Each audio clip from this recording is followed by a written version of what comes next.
حالانکه حدیث مبارک کی راضی وی دی سود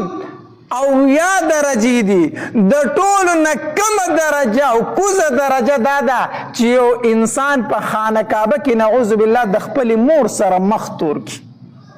په خانه کعبه کې